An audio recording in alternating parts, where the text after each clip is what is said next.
Folks, Matt with Camping is Easy here. Thank you so much for booking with us. I want to show you a couple things. So first off, you're always going to have your water connection connected. When you show up, it's going to be connected there. This port is on, you can see, but we put a splitter on here so you could always open this up and wash your feet off, fill the dog's cup with water, something like that. But this is going to be on. It's filtering through. You can see the flow. One thing to know, if you ever run out of power while you're camping, double check this breaker. Sometimes this is what we want, a 50 amp breaker, but sometimes you're in a campsite where you only have a 30 amp site and you're plugged into that. And during the summer heat, you're probably going to trip that breaker every now and then. But it's just something to look at. If you ever run out of power, first double check that, and then you're going to look inside, and I'll show you where those breakers are. Inside here, there's some stuff. You won't need much of this.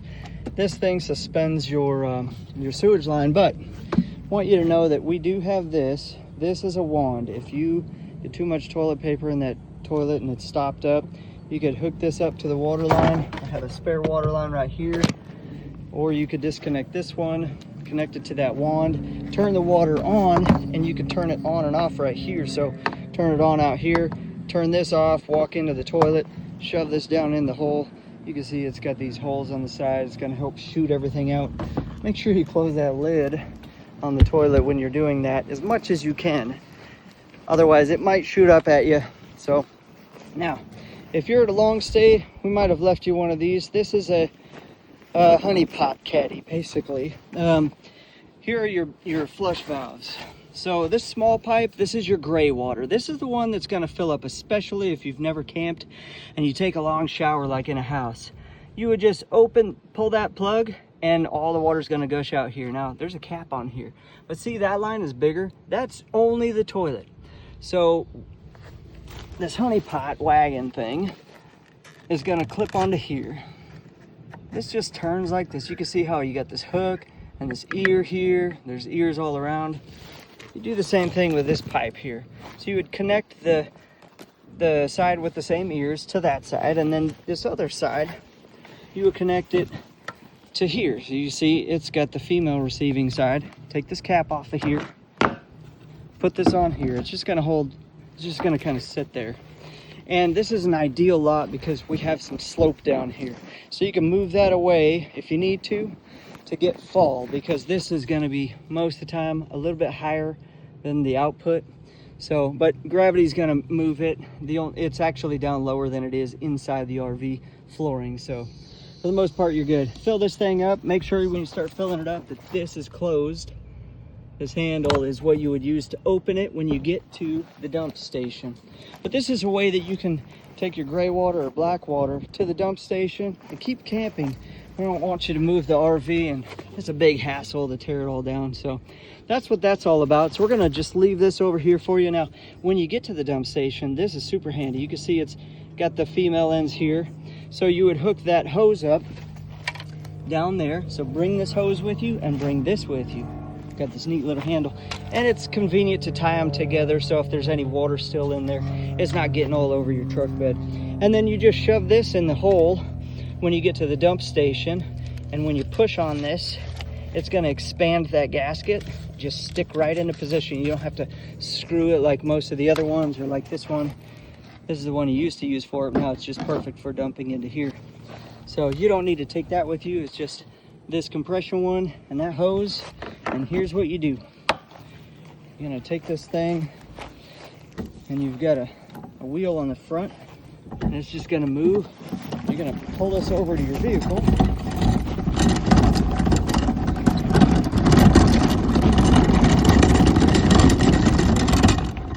You're gonna hook it right there onto your hitch. Now while you're driving, just be careful. What is recommended is you put like a tie down or something, like a bungee cord, from here over this, so that way it can't lift off while you're driving. But now this is a bigger ball, you have a smaller ball, it's okay. It's probably not going to fall off. Just drive cautiously, don't slam on your brakes hard and make this thing jam up against your vehicle. Again, when you get there, you hook the hose to there, and then in the drain spot, and then open this up.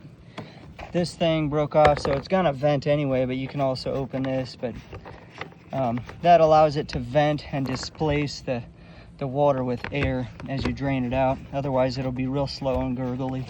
So that's all there is to that. When you're done, bring it back over here. Please make sure that if you use that it's empty when we come to pick up the RV, because it will make our cleanup time a lot longer, and some of our drivers don't plan for that.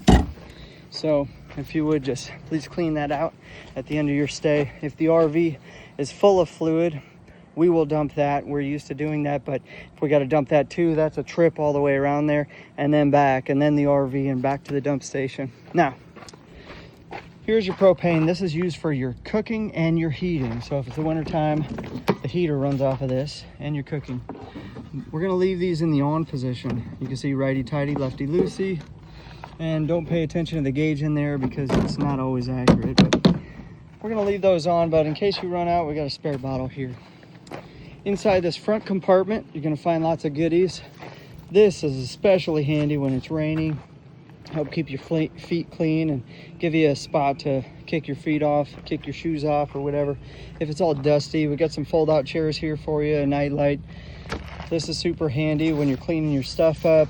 Ideally, you sweep up with that, but you don't have to get crazy. We're gonna go through and deep clean it. You'd have a folding table in there that raises up and down, and it folds out to 4 feet, and you have a vacuum here. We also give you a small extension cord with a two-way on the end of it. If you're gonna use that out here, you have a plug right here you could use. Just plug it right into there. The GFI button for this, if it's raining and you have something plugged in that's gonna trip from that, it's gonna be right here, right there. So you just press that reset button. Now out here you also have a cooking station and fridge. So these doors stick up by this magnet right here. Is male and female there. Just holds up. We're gonna have this already on for you. See, it's at 7. Doesn't go any higher than that. It's like the days of the week. All right, so here's your griddle, and use the griddle. You got a grease trap or a grease catch right here, and see that thing has got 4 pegs. It just sets right there. But you can see this. This is your. You're gonna have a plug down here, and you got this cord right here, or a cable, whatever, propane hose. It's a quick disconnect, so that's how you disconnect it. You would pull that and then pull it down. When you push it on, do the same thing. Push it up. This is off. This is on. The other end is male. So that end I just showed you plugs into there. And if you have that griddle on here, it will not close. Down here is the other end. So you could use that for anything that you might have brought too. Again, you want to turn it on here, and this is a quick coupling.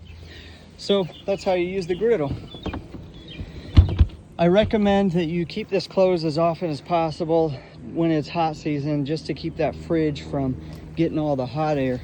Now, on your key ring, you have a key that handles the top and bottom of both of these doors, and it's the purple one. The other one is only for this. There is a wand in here and a hot and a cold, so you can use that to wash stuff off. Used to have a shower head on there, but that got taken or something at some point, so it's really just utilitarian. So you got 2 doors here. That's really convenient. That takes you to the bathroom, so if you don't want to walk through the whole place. Now you do have a light out here, and your light turns on and off right here. You can see there. Turn it off again. If you want to put the awning out, just retract. See that? In and out. Awning, retract. Now we're always going to leave this heater electric. Now you have heater and gas. If you are on one of those 30 amp sites, you might need to use the gas to heat up the water heater. It doesn't hold a lot of water, maybe 10 gallons of hot water, or 15 I believe it is, but that's it. So it's not going to last a long time. These buttons, you know, sometimes it tells you accurately, sometimes not. The fresh water usually is pretty accurate. In any case, water pump, you only need that when you're camping, dry camping so to speak, and we've got this tank full of fresh water for you, which is always going to be soft water from our place. And then you turn this pump on and it increases pressure. If you have low pressure at your campground, you could also do that. And so we've got good power here, so we're going to have it on electric heat. We got that off. Another thing to know, you don't really need these, but this is to make the slides, this one and that one, go in and out. And then this right here, you'll notice main light switch just for this main area. But you can also turn these on and off by pressing that center dip right there. You have another light there you could do that with. Most of the time people just turn these on and off the whole trip that way. You also have your screen door. Now if you lock this and people can't come in from the outside, that's the unlock position. So you got this. If you nice day out here, you can disconnect this door, and then you know, now bugs aren't getting in, but we can enjoy the outdoors. Something to know about this master here, same thing. The master switch for all of this is just this main area. You have some other lights here and there, and you have this room. They're all just push button. That's the only one that's got a master switch, which is why most people don't end up using that whole switch. So you have a TV here in the front room. It obviously pivots, you can do whatever you want. This is stuck to the wall with just a little Velcro. And you got these fans, you can see that they turn. And you have a speed selector. It's good for noise, white noise. Now this is not heat up here, but you do have an extra AC unit right here. So I like to set that thing to 70, 72.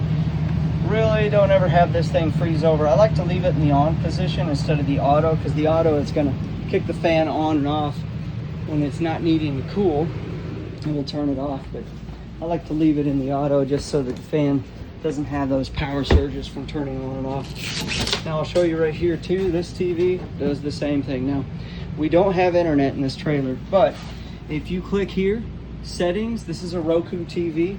You click on that settings and you can connect it to your phone's hotspot, and then now you got all your download your apps or whatever you want on the TV. You can live stream your phone to it. This thing here, you can click on mode and Bluetooth, connect it to your phone. You can connect HDMI or USB to it, and there's a speaker in here. Forget where it is. One of these holes up here is a speaker, and there's a speaker outside. It's not a extremely awesome system, but it does the job. You get your music. We have a couple things in here: Yahtzee game, Monopoly. This remote is supposed to operate this, but we've got a warranty issue with this. This is kind of more for ambiance anyway. It doesn't really do anything, but it is a fireplace for. Now, if you try to pivot this, it's going to want to move this whole thing. I don't recommend you do that. And if you do, then just let's see if I can show you. Hold this and then pivot it. It's just real tight. It's not really made for that. So we just have it in this middle position. You got hot and cold, of course, and then on and off. Sponge here for you to use. Anything inside these cabinets, feel free to use. We do this here just for shipping to the campsite. We don't want all this stuff falling all over, but you've got lots of things in here to use. If you want to use these pillows, you can. I'll put them under this couch. And now here's how you operate the couch. Let me set this up right here so you can see. All right, so it's down. You want to put it up, lift up here, grab the back. That helps you. If you don't grab the back, it's a little harder. You also have this armrest with cup holders. Someone recently broke these, so kind of difficult to put them up, but usually you would put it up and you got these circles that would be on the side. I'll show you here. See, that goes up, and if it didn't stay up, then you can curve this rope around that circle one more time, make it more taut, and then it will hold up. We have this is just for shipping, driving here. You don't need to clip that, it will close. But if you have a lot of stuff in the fridge, maybe it has a tendency to stay open or to not close easily, then you might use that, but you don't need to. Your freezer here. I just put this all the way cold. One thing to know about these camper fridges, they close that door as often as possible. It's not like a regular house AC or a house fridge where, you know, it's got to cool down to keep really cool. These are trying to be energy efficient, so you can lose a lot of coolness real fast. So just try to be careful with that. You can cover this up and get more countertop surface. There's a block in here that looks like a cutting board, but it's the same material wrapped on here, and you can put that over here and have more surface. This thing will clip on, will hang on a door, and you can put trash bags on there, so you have an open trash bag somewhere. Lighting this is pretty easy. This is a piezo. It's going to spark all of these at the same time, including inside your oven. But if you want to bake, this all is real easy. You just turn it to, let's see here, turn it to light, turn the piezo, and we've got to bleed out the air on the line.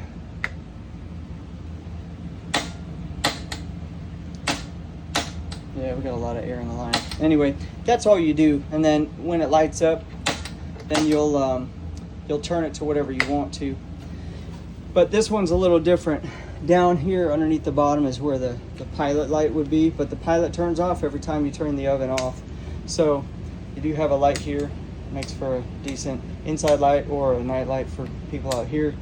But when you fire this thing up, you got to turn this to light and then push it in. So you need two hands. You hold that in and then turn this piezo, and it takes about a minute, minute and a half. And then once it lights up, you keep holding it for about 10-15 more seconds, then let go. If the light goes out, you got to repeat that. But if the light stays on, then you can go ahead and put it on whatever temperature you want.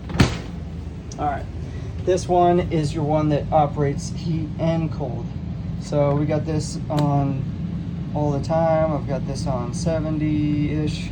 But this one, it does heat, and these ducts go to the front as well to take care of that heat, sending it to front. You got your coffee pot maker, and we got smaller thing there, but you got filters up there, and we got some extra paper towels in here and trash bags. Usually in here you'll have people keep gifting us these bags, but you got some spare rags in there and a fire blanket. I didn't show you, but by the front door, I'll show you on our way out, you do have a fire extinguisher. Yank that thing off if you get a fire. Please put this thing out, don't burn it to the ground. Here's an extra fan if you need another thing. It'll plug into any outlet. You got an outlet over there, you got one behind the TV, you don't have any over here. Okay, back room, same thing. Ceiling light. This TV will move around. This is just for shipping. It's directional. This bed is the same way. Or a couch, you could fold this down to a bed. You got the armrest here. Let's say you don't have someone sleeping here, or during the daytime you want to use this, you can push this thing up and lock that, just push that pin right in that hole, and it's going to hold that bed up. You also have over here some lights on the wall. You can turn those on and off, and you got a plug here, you got a plug there. Again, same thing, just velcro, just holds on there. And here you also have that noisemaker, pivots. Just turn that on. I like to move the air all the time. Direct that to just about wherever you want, not up and down. But and what people love about this is that kids are back here screaming. It's not so loud for us parents. Keep it quiet. Your front bedroom also has a sliding door just like that. Here's your bathroom. You got the linen package. This is going to be loaded with towels as well. You've got this floor mat right here. The front has a floor mat outside and inside. Again, the same thing with the screen door. You do have this exhaust fan here. This does have a light that turns on and off. Again, you could do that. But if you turn this fan on, see, it's not really taking the air anywhere. Unless you open this. Oh, someone really cranked down on it. Turn it to the right, it opens up. It gives you nature. Get that nasty smell out if you need to. That's it. You got a sink if you need to soak something in there. You got a plug here. This is regular hand soap. Inside here you got toilet paper, some cleaning supplies. If you get really strong odors from either the gray water or the black water, you could dump a little bit of this down that hole and use the toilet. You just step on the foot. It's going to add some water in there. Open that up. That's where you'll notice the toilet paper. Down there, there's a 90 at the bottom, and if you don't use a lot of water for it, the toilet paper, or you use a lot of toilet paper, it's going to get stopped up in there, and you'll have to use that wand I told you about.